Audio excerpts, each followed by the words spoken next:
नमस्कार मित्रांनो, मी स्वाती तोरसेकर एशा पृथ्वीमध्ये तुमचं स्वागत करते.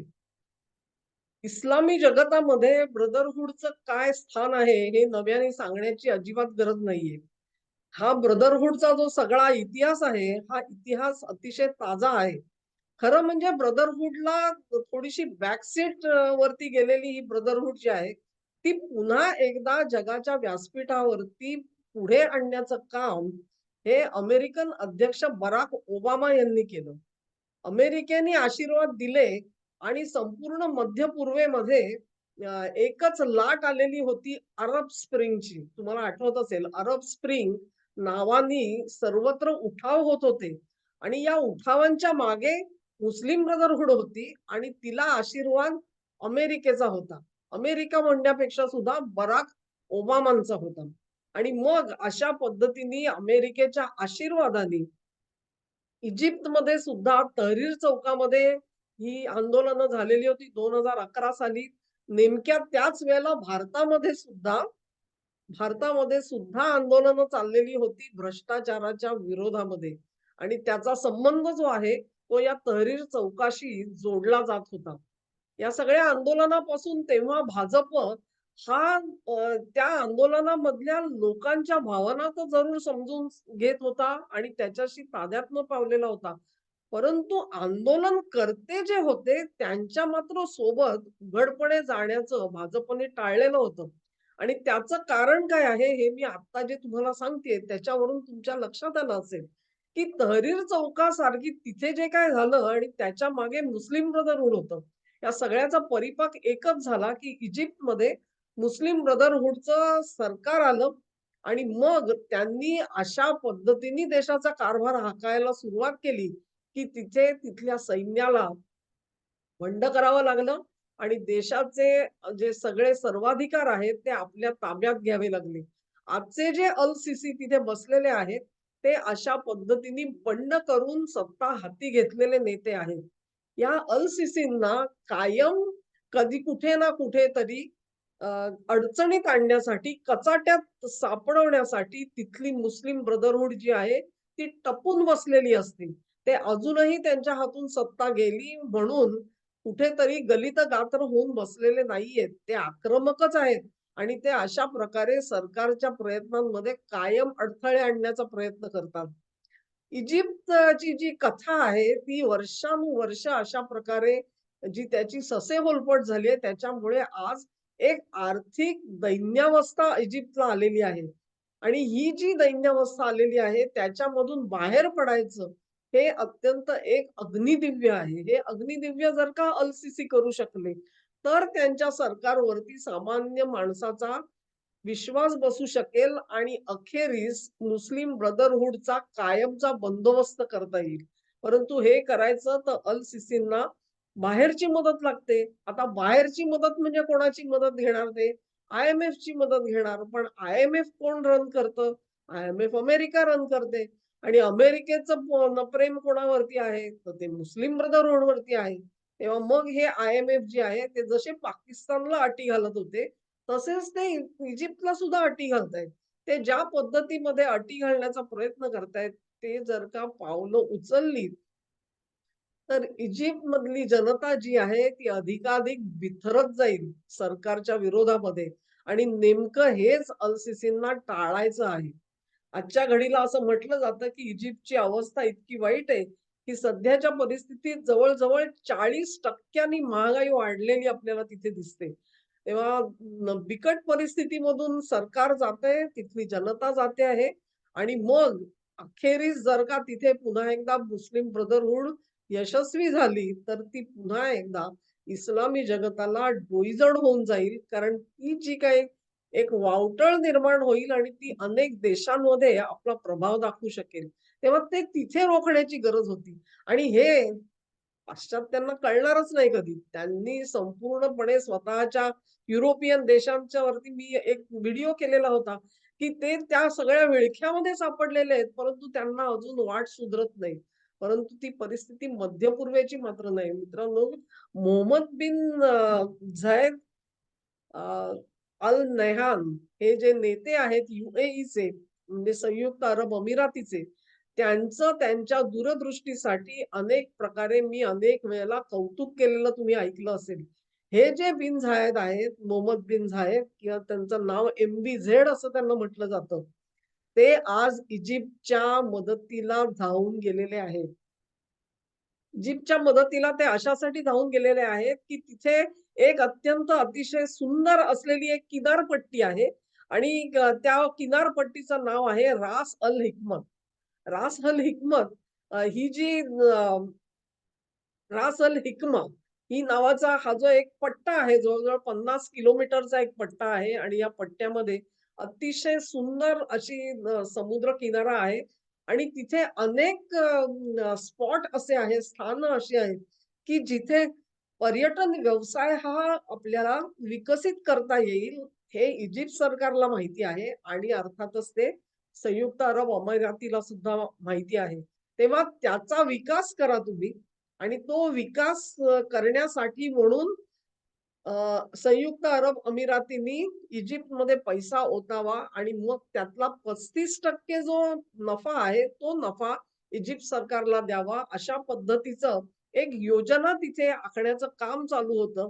ही योजना आखली जात होती तोपर्यंत सुद्धा अल सिसींचे जे राजकीय विरोधक आहेत मी म्हटलं, ते सगळे त्या योजनेवरती कडक टीका करताना आपल्याला दिसतात. परंतु अल सिसींनी त्यांचं काहीही न जुमानता ही जी योजना आहे, तिच्यावरती आता स्वाक्षऱ्या केलेल्या आपल्याला दिसतात. या योजनेनुसार अ, संयुक्त अरब अमिरात जी आहे, ती सर्वात महत्त्वाची गोष्ट म्हणजे $24 बिलियन 24 बिलियन इतकी गुंतवणूक ही रास अल हेकमामध्ये करणार आहे. रास अल हेकमामध्ये अ, अनेक प्रकारे निवासी घरं बांधली जातील, तिथे हॉटेल्स बांधली जातील, पर्यटनाच्या अनेक सुखसोयी तिकडे उपलब्ध करून दिल्या जातील, जेणेकरून तिथे पर्यटक आकर्षित व्हावेत आणि मग त्यातून जो काही फायदा होईल, त्या फायद्यामधून संयुक्त अरब अमिरातीला सुद्धा त्यांचा हिस्सा मिळेल त्यांच्या नफ्यामधला आणि इजिप्त सरकारला सुद्धा नफा मिळेल. या सगळ्या दरम्यान या एवढ्या सगळ्या गुंतवणुकीवरती अक्षरशः हजारो, लाखो इजिप्शियन लोकांना तिथे नोकऱ्या मिळू शकतील आणि ही सर्वात महत्वाची बाब आहे, असं अल-सिसी सरकारला वाटतं.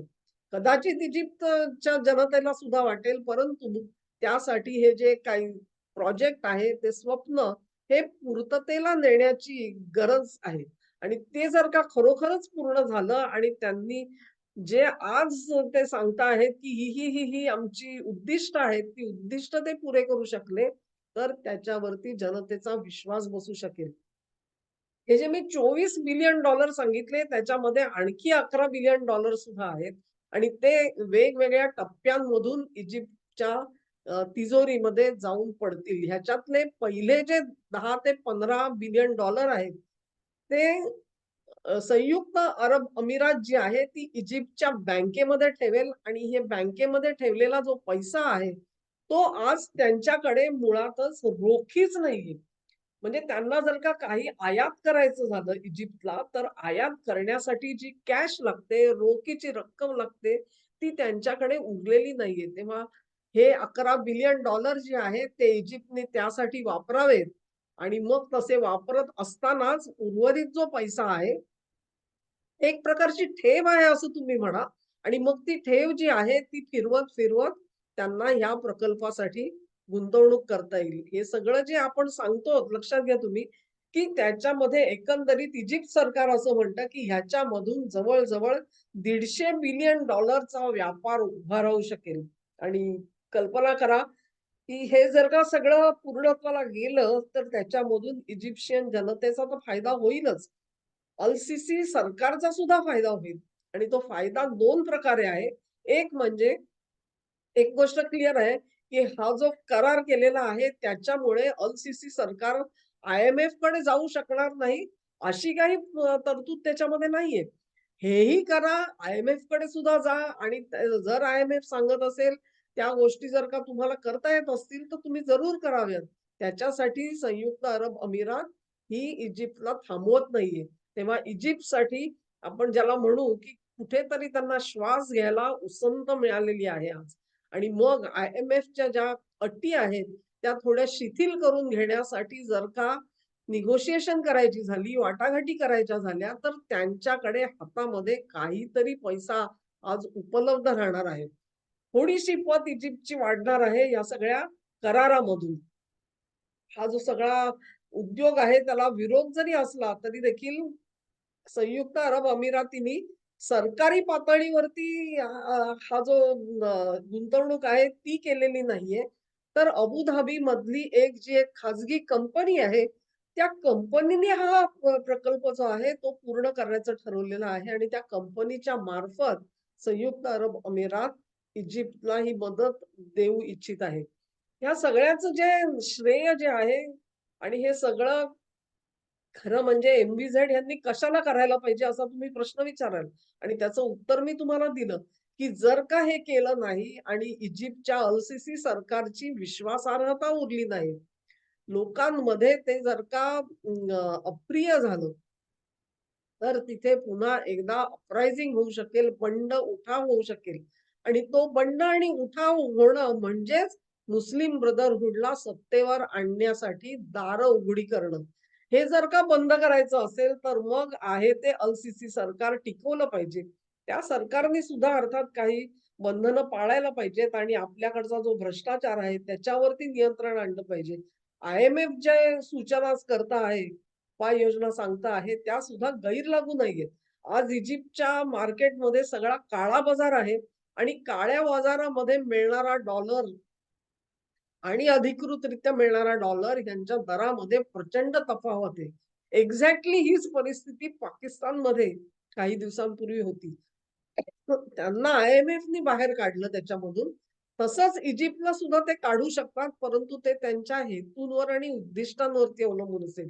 MBZ यांनी जे केलेलं आहे त्याचा उद्देश मात्र पूर्णपणे स्पष्ट आहे. अबुधाबीच्या या खाजगी कंपनीला स्वतःच्या नफ्याबद्दल प्रेम असणार ह्याच्यामध्ये काहीही गैर नाही. ते तर साफच आहे. परंतु त्याच्या जोडीने ब्रदरहूडला सत्तेतून बाजूला ठेवण्याचं उद्दिष्ट जर का पूर्ण होऊ शकलं, तर ती एक खूप मोठी गोष्ट तयार होईल. तुम्ही म्हणाल, की हे जे MBZ आहेत, हे MBZ आणि हे मुस्लिम ब्रदरहूड यांचं विळ्या भोपळ्याचं नातं का आलेलं आहे? त्याचा एक मोठा इतिहास आहे मित्रांनो. आणि आजपर्यंत MBZनी मुस्लिम ब्रदरहूडशी कसा लढा दिला आणि काय-काय गोष्टी घडवून आणल्या, त्याच्यासाठी एक वेगळा स्वतंत्र व्हिडिओ मी बनवीन. परंतु तुमच्या लक्षात येईल, की जो आयबॅक म्हणून आपण जो कॉरिडॉर म्हणतो, त्या कॉरिडॉरसाठी सुद्धा MBZ पुढे आले. MBS पुढे आले. म्हणजे मोहम्मद बिन सुलतान सौदी अरेबियाचे, ह्या दोघांच्या आश्वासनावरती आणि भारताच्या आणि इस्रायलच्या पार्टिसिपेशन मधून सहकार्याने आयमेक हा जो कॉरिडॉर बनतो आहे, तो कॉरिडॉर बनवला जातो आहे. त्याचा अजून एक म्हणजे त्याच्यामुळे इजिप्तला तोटा होईल असं म्हटलं जातं, परंतु इजिप्तला सुद्धा तोटा होऊ नये म्हणून त्यांना या ना त्या मार्गाने चालना देणं, त्यांना सहकार्य करणं आणि त्यांना मदतीचा हात देणं, ह्या सगळ्या गोष्टी ज्या आहेत, ह्या MVZनी ह्याच्यामधून साध्य करण्याचा प्रयत्न केलाय. मला आजच्या घडीला माहिती आहे, की इजिप्तची अवस्था इतकी वाईट दुसऱ्या कारणासाठी सुद्धा आहे, की त्या ज्या समुद्रामध्ये हुदी जे आक्रमण करतायत आणि बोटींवरती हल्ले करतायत, त्याच्यामुळे अनेक बोटींनी त्या मार्गाने जाण्याचं टाळलेलं आहे. सर्व बोटी ज्या आहेत, मोठमोठ्या कंपन्या त्या आफ्रिकेला वळसा घेऊन जाण्याचा प्रयत्न करतायत. त्याच्यामुळे प्रवासाचे दिवस वाढलेले आहेत, खर्च वाढलेला आहे. परंतु माल सुरक्षित ठेवायचा तर तो खर्च परवडला, पण हा मार्ग नको. कारण हुदी कधी आक्रमण करतील सांगता येत नाही. कधी हल्ला करून जहाजं बुडवतील किंवा ती ताब्यात घेतील सांगता येत नाही. आता जेव्हा जहाजं तिथे जात नाहीत, तेव्हा सुएझ कॅनलमधून वाहतूक कमी होते. वाहतूक कमी झाली, की इजिप्तला मिळणारं उत्पन्न जे आहे, त्या उत्पन्नामध्ये मोठी घट होत असते. ह्या सगळ्या गोष्टी ह्या ज्या आहेत, ह्या अतिशय एकमेकांशी निगडीत आहेत. आणि मग इराण आपण म्हणतो, की हुदी कशाला हल्ले करतो, अमुक करतो, तमुक करतो. परंतु इराण विरुद्ध संयुक्त अरब अमिरात प्लस सौदी असं जे समीकरण आणि त्याच्यामध्ये इजिप्तनी स्वतःला जोडून घेतलेलं आहे, हे लक्षात घ्या, तर तुम्हाला या सगळ्या राजकारणाची दिशा कशी आहे ते समजू शकेल. इराणच्या सोबतीला तुर्की सुद्धा आहे, कारण तुर्कीला सुद्धा इजिप्तचं हे जे त्याला कचाट्यात सापडवण्याचा त्यांचाही मनसुबा आहे, कारण त्यांना सुद्धा तिथे मुस्लिम ब्रदरहुड ही सत्तेत आलेली बघायची आहे.